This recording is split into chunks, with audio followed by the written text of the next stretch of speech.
Mark my words, El Salvador will be one of the world's top travel destinations within the next few years. It has often gone neglected or overlooked by most backpackers traveling through Central America due to its safety concerns, but El Salvador has made some radical changes, going from one of the world's most dangerous countries to among its safest. The word is spreading, the secret is out, and travelers from near and far are beginning to flock to this stunning country, boasting a diverse arsenal of natural landscapes, immersive cultural experiences, year-round warm weather, and somehow even warmer people. I spent a few weeks backpacking through El Salvador, and each day was filled with surprises. Although the country is one of the world's smallest, roughly the size of the US state of Vermont, there is a lot to do here. I initially wondered if 2 weeks might be too long to spend in continental America's smallest country, but after those 2 weeks, I feel I've only scratched the surface. There is so much more to explore, but for most travelers looking to hit El Salvador's highlights in a short amount of time, this is how I would do it. Without further ado, here is my 2-week El Salvador travel itinerary.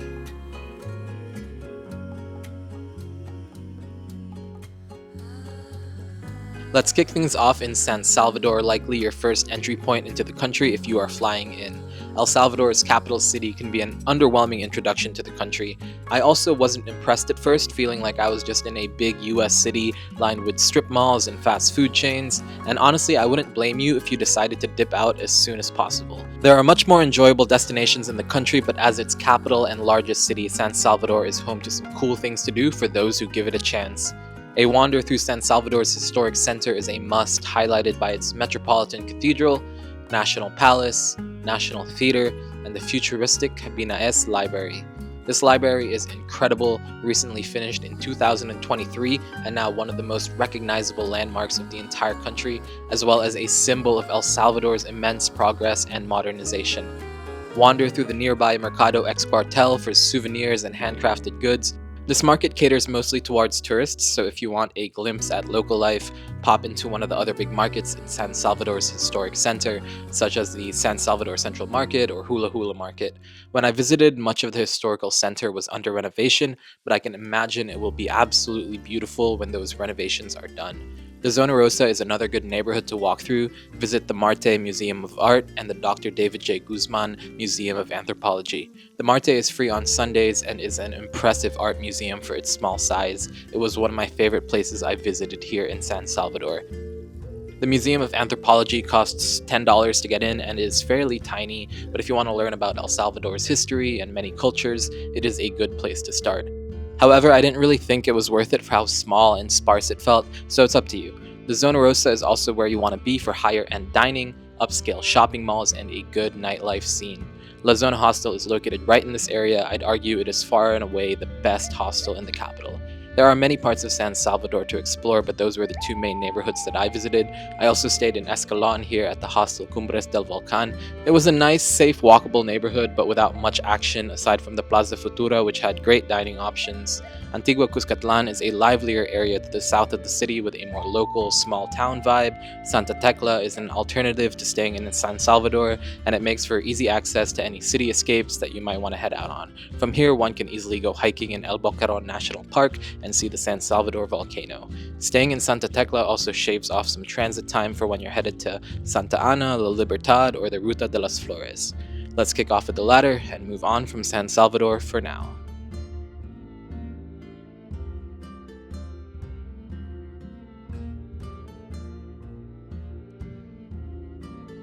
Getting around El Salvador is incredibly easy and budget-friendly. You just need to look for these gaudy local buses, which are very well labeled and probably have someone hanging out of the door screaming the bus's destination. It is hard to miss. You can go to a bus terminal or just wait on the side of the road if you know where the bus is going to pass. It's easy enough to just ask the locals, but there is also reliable, up-to-date info online on this website that I used religiously called Centro Coasting. Since it was our first chicken bus, we headed to the terminal just so we could make sure we were at the right place and could get on the right bus with room for our luggage. Intercepting the bus straight off the highway might mean that we would have to stand or sit with luggage on our lap, so we wanted to make sure we were some of the first people on the bus. We kick off our adventures by getting on the bus to Sonsonate and then transferring onto another bus, number 249, that takes you up and down the famed Ruta de las Flores. The Ruta de las Flores was my favorite region of El Salvador. Charming and colorful villages, countless cozy cafes, marvelous volcano views, waterfall treks, night markets, and food festivals. Honestly, what more can you ask for? The Ruta de las Flores, or Route of the Flowers, is the nickname given to the highway going from the cities of Ahuachapan and Sonsonate. Between these two larger cities are a series of villages, national parks, and some of the country's most beautiful landscapes and exciting adventures. These towns are Nahuizalco, Salcoatitan, Huayua, Apaneca, and Ataco. Each is special for its own reason, and all of them are worth visiting, even if you are just popping over for a coffee or paying a visit to the main plaza. It doesn't take long to visit all of the towns. They are all conveniently located close to one another, with none of them further than 30 minutes away from the next town over on either side. We stayed in Huayua and used it as our home base for the majority of our time here, along with one night spent in the town of Concepcion de Ataco. The Ruta de las Flores just ticked all of the boxes for me. Beautiful views, convenient public transport, a great food scene, and the unbeatable vibes of Latin American small towns. Spend the day trekking the famous Siete Cascadas, or Seven Waterfalls trek. The starting point is about 30 minutes outside of Huayua, and the whole hike takes between 4 to 6 hours depending on how long you stay at each waterfall. This was an amazing adventure, and it was so fun trekking through the river, hopping on stones, and even climbing up waterfalls. The scenery was beautiful, and capping it off with a swim at the Chorro de Calera was an excellent way to finish the trek. Dedicate another day to visit the town of Apaneca and the adventure park of Cafe Albania. Here you can zip line, go down the famous rainbow slide, and do all sorts of adventure sports. It is great for thrill seekers, but we just came here to sip on some drinks, take in the beautiful scenery, and people watch to our heart's content. The town of Apaneca itself is pretty small but worth checking out for its beautiful church, plaza, cafes, and the little food hall and market. Speaking of markets, plan on visiting Ruta de las Flores during the weekends. Nahuizalco is home to a weekend night market, which was a wonderful evening escapade. Roam through this market, take in the electric energy of the central plaza, and snack on some local delicacies like yuca sancochada and a wide variety of sweets. Huayua is also home to a food festival, the Feria Gastronomica, that takes place during the weekends. Unlike Nahuizalco, this isn't an evening market, so come during the day. There are plenty of food options, but most of them are grilled meats and seafood, and of course all the traditional Salvadoran sides. I loved staying in Huayua because they had great food options. Even outside of the weekend market, we had amazing food, from local pupusas at Pupuseria Suge to authentic Mexican food at Delicias de Mexico. Go for a rooftop coffee or drink at Bourbon Hostel, you will be eating good in Huayua. Salcoatitan is about 10 minutes away from Huayua and in my opinion the quietest of the towns. There wasn't much to do here, but it is still beautiful, and since it's close to Huayua, worth checking out for an hour or two. The final town on the Ruta de las Flores is Concepcion de Ataco, or just Ataco.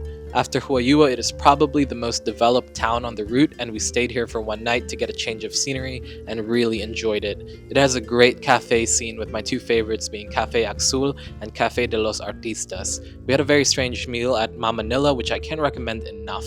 The food was okay, but the vibe was so Salvadoran, and it just encapsulated what I love about El Salvador's quirkiness and authenticity.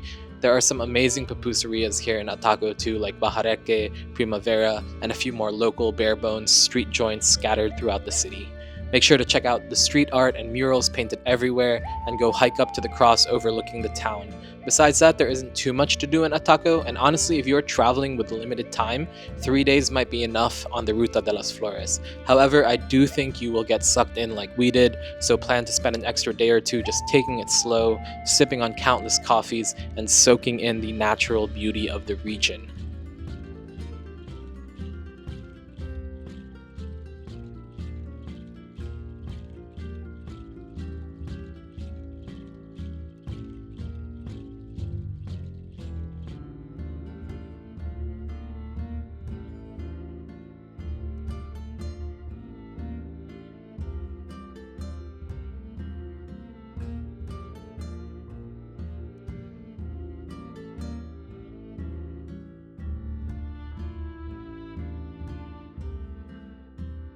Once you've had your fill of small town hopping along the Ruta de las Flores, let us head over to beautiful Santa Ana, the second largest city in El Salvador, and an excellent home base for some of the breathtaking adventures nearby. Despite Santa Ana's unrelenting heat, I loved it here, and it is my favorite of El Salvador's larger cities.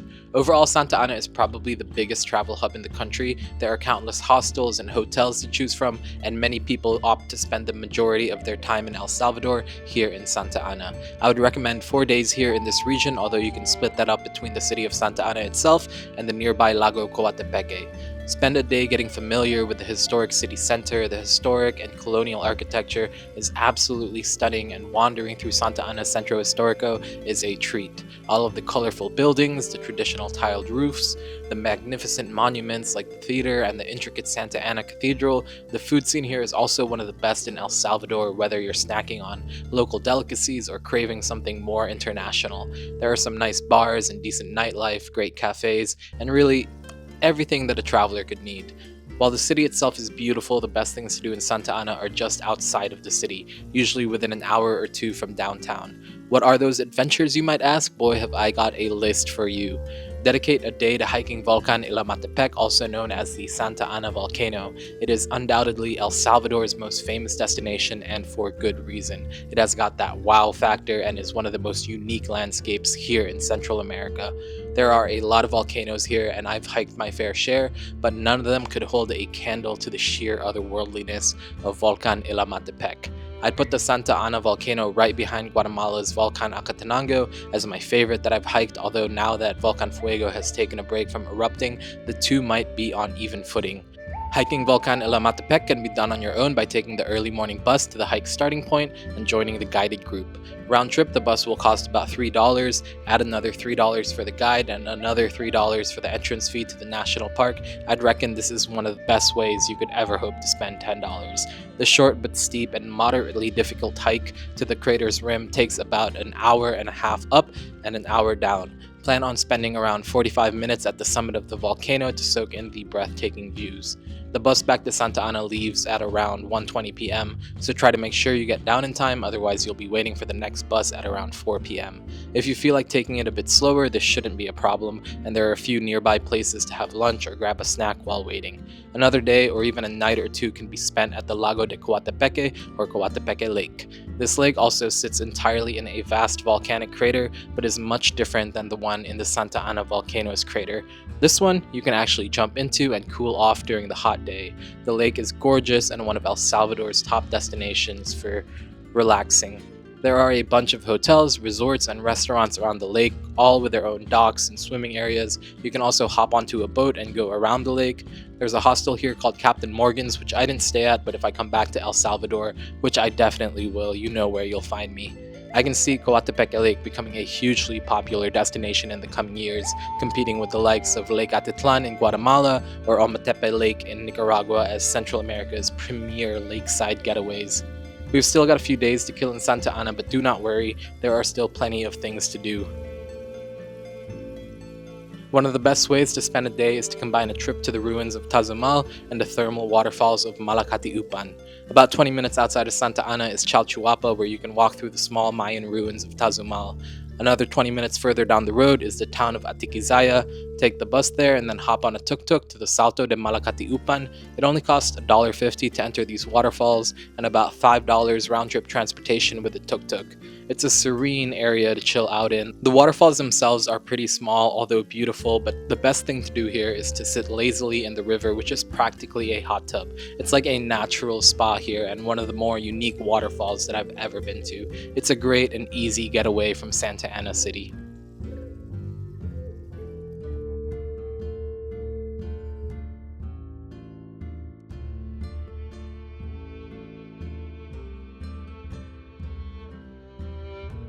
It has been an adventurous week so far, so I'd say it is time to take things a little slower and rest those weary legs for a while. I mean, you've already summited volcanoes, trekked through the jungle, scaled some waterfalls, explored Mayan ruins, and so much more. A few rest days are long overdue. While El Salvador is filled with adventure, it is also filled with serenity and immaculate vibes for relaxing and chilling out, and there is no better way to slow things down and enjoy life than by heading to El Salvador's stretch of Pacific coast. I hope you've gotten used to the heat here in Santa Ana because we are about to crank up the thermostat and it is about to get even hotter. From Santa Ana, head towards the city of La Libertad, and then from there, the world is your oyster. There are so many little beach towns dotting El Salvador's coast that it can be difficult to choose from.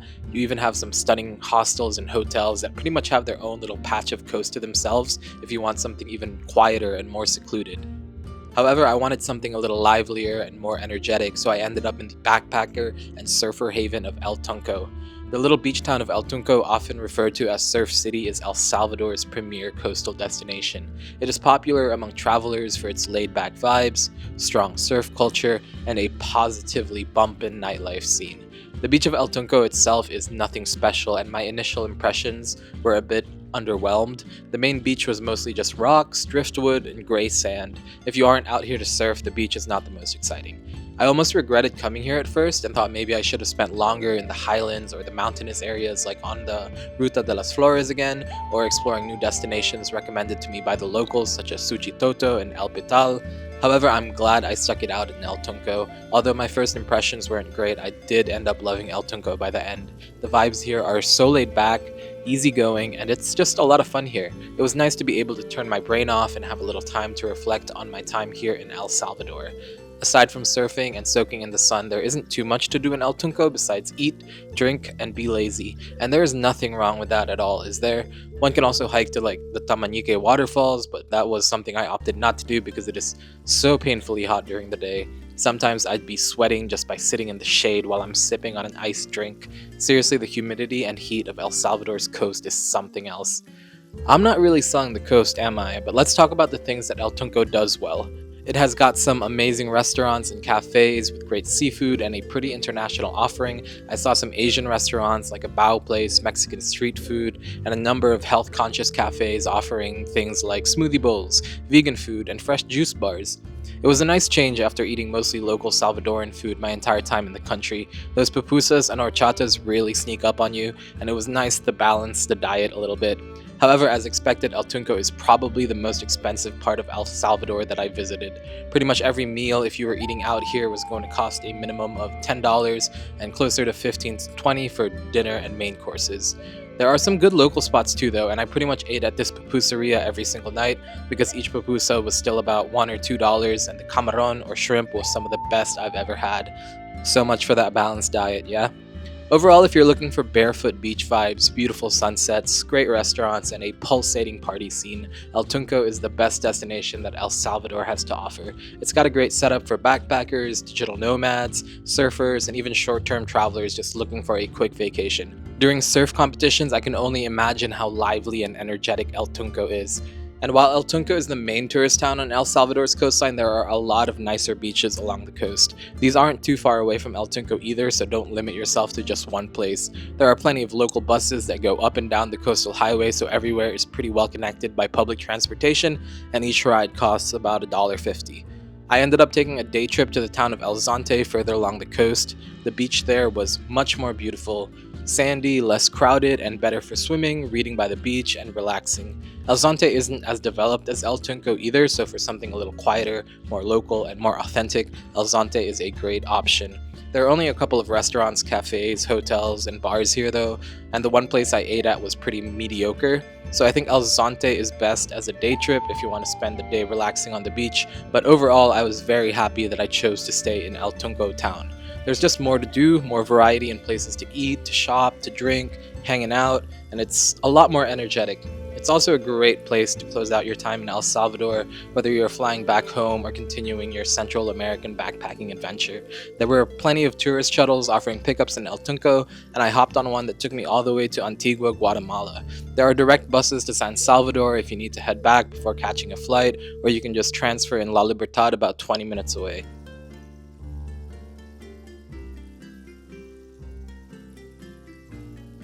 And that is a wrap on the El Salvador itinerary. Pat yourself on the back. You have summited volcanoes and trekked through the jungle and scaled waterfalls, and there is no better reward than sipping on a cerveza pilsner while watching the sunset. 2 weeks felt like far too little time to experience everything that El Salvador has to offer, but this itinerary will give you a good taste of its many regions, cultures, and breathtaking landscapes. I know I'll be back one day because there is so much more to explore. The people here are amazing, welcoming. I experienced such great hospitality and kindness here.